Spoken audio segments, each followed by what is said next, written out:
اعتکاف کے یوں تو بہت سارے مسائل ہیں، علماء کرام سے پوچھنے چاہیے، سیکھنے چاہیے، رہنمائی حاصل کرنی چاہیے، لیکن ایک مسئلہ اعتکاف کا سب سے اہم اور بنیادی ہے، اور وہ یہ ہے کہ مسجد کی حدود کا تعین، مسجد کی شرعی حدود کے بارے میں معلومات لینا کہ یہ جو جس مسجد میں ہم اعتکاف کر رہے ہیں اس کی شرعی حدود کون سی ہے۔ مثال کے طور پر بعض مساجد میں کوئی کمرے اور حجرے بنے ہوتے ہیں، دفاتر بنے ہوتے ہیں، ہال بنے ہوتے ہیں، درسگاہیں بنی ہوتی ہیں، اور وہ درسگاہیں، وہ حجرے، وہ کمرے، وہ جگہ وہ مسجد کا حصہ نہیں ہوتی۔ جیسے ہماری مسجد میں جو حفظ کی درسگاہ جہاں لگتی ہے، یا جہاں جو بڑے بچوں کی کلاس لگتی ہے علماء کرام کی، یا دیگر جو ہمارے ہاں دارالافتاء ہے، یا ایسی بہت ساری جگہیں بہت ساری مساجد میں ہوتی ہیں کہ جو مسجد کا حصہ نہیں ہوتی، لیکن جو معتکفین ہیں وہ پہلے آ کر اس کے بارے میں معلوم نہیں کرتے، اور اس کی وجہ سے وہ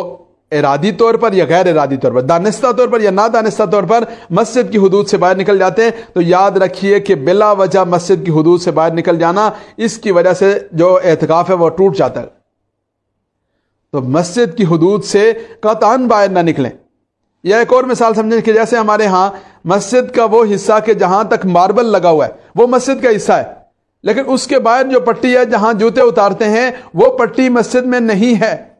ایک آدمی اس پٹی میں چلا گیا، کوئی چیز خواہ باہر پھینکنے کے لیے، دیوار سے باہر پھینکنے کے لیے چلا گیا، یا کسی ساتھی سے ملنے کے لیے چلا گیا، یا کوئی بندہ گھر سے کھانا یا کوئی چیز لے کر آیا اور اس نے دھیان نہیں دیا اور صرف بے تکلفی سے باہر نکل گیا۔ ایک ہے عذر کے لیے اور ضرورت کے لیے گھر سے کھانا تو گھر سے بھی جا کر لانے کی اجازت ہے، لیکن گھر سے کھانا لانے والا موجود ہے، لیکن اس نے صرف اور صرف اس لیے کہ چلیں جی اس کو گاڑی سے نہ اترنا پڑے مسجد کی حدود سے باہر نکل گیا۔ تو بھائی یاد رکھیے کہ مسجد کی حدود سے باہر کسی صورت میں بھی نکلنا جائز نہیں ہے۔ اس لیے جو احباب اعتکاف کا ارادہ رکھتے ہیں انہیں چاہیے کہ وہ مسجد کی شرعی حدود معلوم کر لیں اور اس سے باہر نکلنے کے معاملے میں احتیاط کریں، اور ہرگز اس سے باہر نہ نکلے، ورنہ اعتکاف وہ جو اعتکاف ہے ورنہ اعتکاف ٹوٹ جائے گا۔